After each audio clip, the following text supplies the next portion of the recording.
A humanitarian crisis is unfolding in Sudan's Nuba Mountains. Since fighting began here last June, the government of President Omar al-Bashir has massacred, bombed, and starved the Nuba people in the name of quelling an armed rebellion. Hundreds of thousands of civilians have been driven from their homes.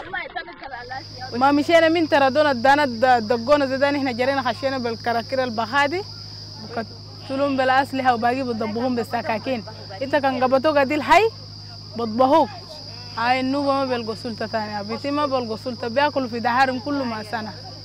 You were running from a bombing or running from soldiers or what happened?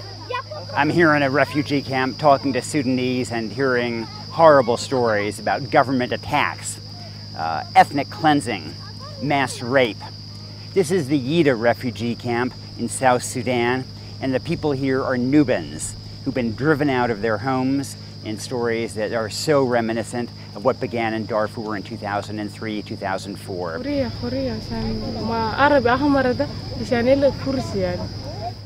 Elizabeth Coffey said Sudanese uniformed soldiers kidnapped her in December and held her for 23 days before she escaped.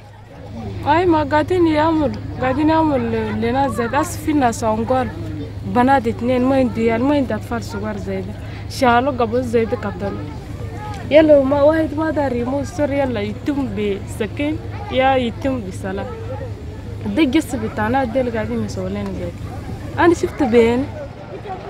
New arrivals appear daily, some having walked for days and many half-starved.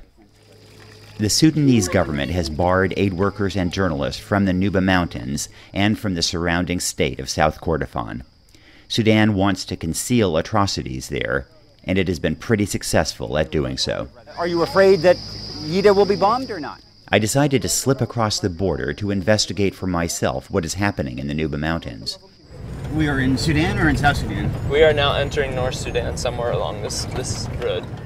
My guide was Ryan Boyette, an American human rights observer who married a Nuba woman and makes the trip often. He drove me in his mud camouflaged vehicle to the border town of Jau. Okay, this is Nimeri's house. There I met Nimeri Murat, the local commander of the SPLM North rebel force. The rebels control much of the Nuba Mountains, and they're determined to continue to resist President Bashir.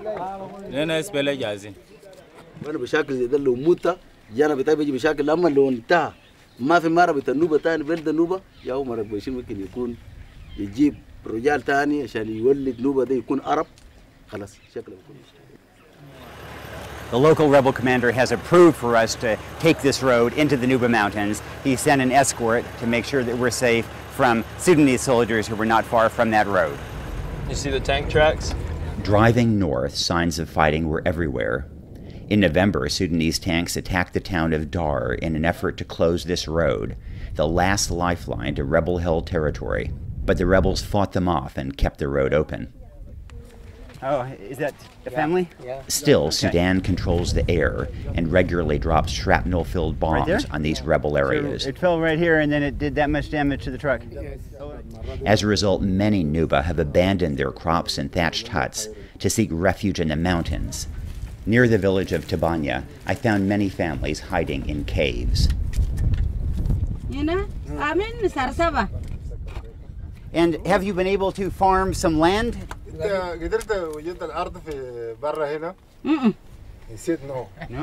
Fatna Bilal was cooking the sorghum seed that she had saved for planting, and she worries about her kids. Yeah.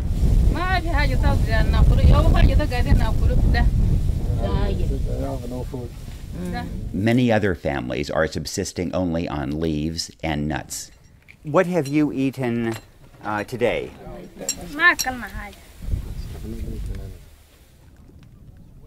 This family appeared to have no food whatsoever. While I was talking with them, the familiar drone of an Antonov bomber was heard overhead. Suddenly, everyone scrambled for cover. I see the bomber up ahead. It's passed over. It's an Antonov bomber, and everybody has taken cover in these caves. They've learned the hard way that when a bomber is overhead, you run. And does that happen, that a bomber comes and everybody has to run? Every day? Every day you have to run and hide? Families everywhere here do the same. Only some caves offer more protection than others.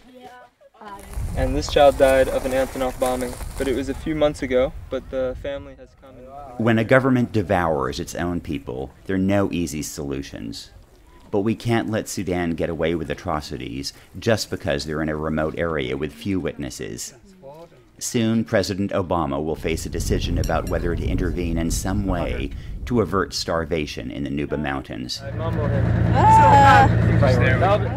That evening, I learned that the bomber that had disrupted my interview had dropped a bomb just to the south. A truck carrying 4 injured people stopped on its way to a clinic 6 hours away. This woman, the shrapnel hit her breast, cutting her breast and exposing her lung. This woman was hit in the back by a piece of shrapnel, and then there's one woman inside who has a foot injury from the shrapnel. So four women were wounded from the bombing of the Antonov today, all civilians, and they were hiding in the caves from the bomb, but the bomb still was able to hit them. The world has Sudan fatigue and doesn't want to get involved. But if we avert our eyes, tens of thousands of people may die of starvation in the coming months. When they're coming, no one knows that they're coming. It's not like a plane where you have time to get down. These things come, and then all of a sudden there's a huge explosion. And every day, some of the world's most impoverished people will encounter 21st century technology by being bombed. I'm hoping that woman's screams will prod our consciences. In the Nuba Mountains, for the New York Times, I'm Nicholas Kristof.